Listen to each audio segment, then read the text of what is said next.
tell me, when you heard the verdict read, what your first reaction was and your gut feeling? Well, obviously I was very disappointed. You know, we've worked very hard on behalf of Roddy Bryan, and I felt that he should be found not guilty.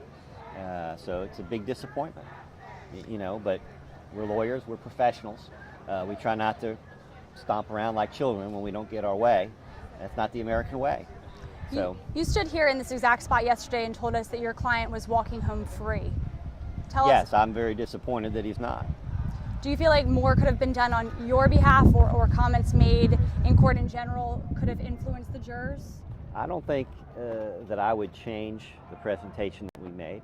It's a little right after a trial, ask a lawyer to start second guessing what they're doing. Certainly there'll be other lawyers that'll be able to do that down the line.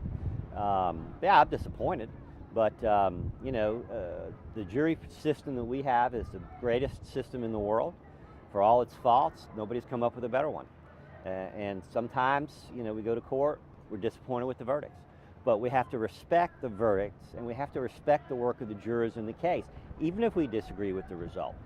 Even if we disagree with the law that was charged or the facts that were admitted or not admitted, our Constitution, our system of government depends on respect for the rule of law. So while I'm disappointed, and I know Roddy is crushed and his family are crushed, you know, we have a process, and that process includes appeal. We'll file a motion for new trial on behalf of Mr. Bryan next week. We've raised a lot of issues during this trial. We'll see what happens on appeal. But you know, yeah. Finish your thought. No, I was just going to say you had asked several times for a mistrial. Do you yes. believe that should have obviously been granted? Meaning, you know, you requested it, so you thought it should be granted. Do you feel, still looking back, that should have happened? Do I regret filing a motion for mistrial or making a motion for mistrial? No, I don't regret that. I don't regret any of those motions.